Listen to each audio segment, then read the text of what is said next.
Hi everyone. Um, Coming to you from a hospital bed, obviously.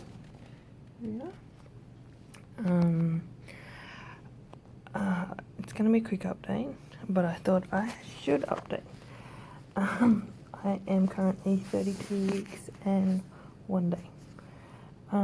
At 31 weeks and 6 days, I started to feel contractions and pressure, and I was home alone with Logan, and being over an hour to our closest hospital, and then that hospital doesn't even let you deliver babies there.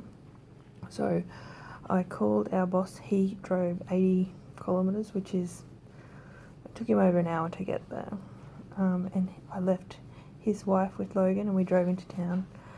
They put me on some tablets and gave me a steroid injection, and flew me in Royal Flying Doctor plane to Cairns, which is where I use my OB anyway, so it worked out really well. I got into Cairns at about, I think I got into Cairns about 4 a.m. Once I got to the hospital, they'd sort of stopped the contractions a fair bit, and then once I got to the hospital they put me back on the monitor again. Within 10 minutes of being on the monitor, they started up again. So I was on more tablets yesterday. I had an ultrasound and everything looks really good. The contractions sort of stopped at about 9 o'clock, I suppose, in the morning, and then I had like just odd ones here and there. And then I think it was about midday was the last one, and it is 5:15 the next day. So I haven't had any contractions for quite some time, which is fantastic.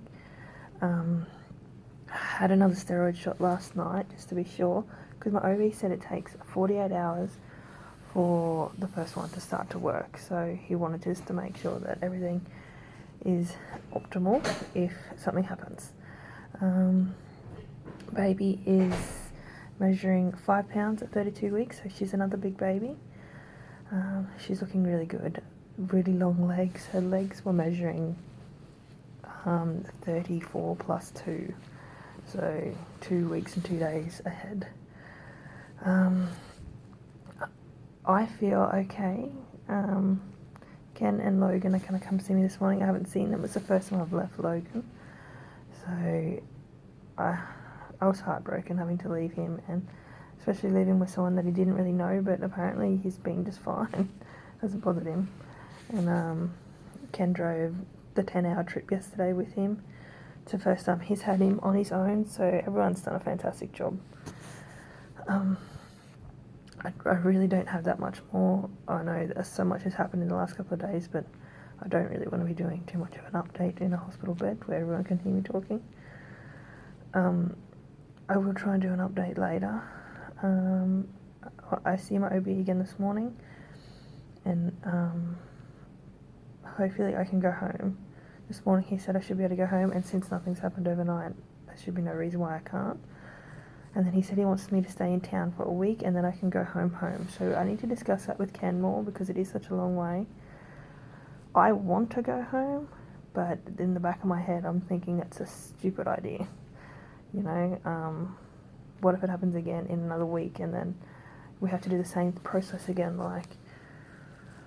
So I suppose I'll just have to talk to Ken, and we'll go from there. Okay, well, see if I can do a little belly shot. She's still in there. And I'll see you later. Bye.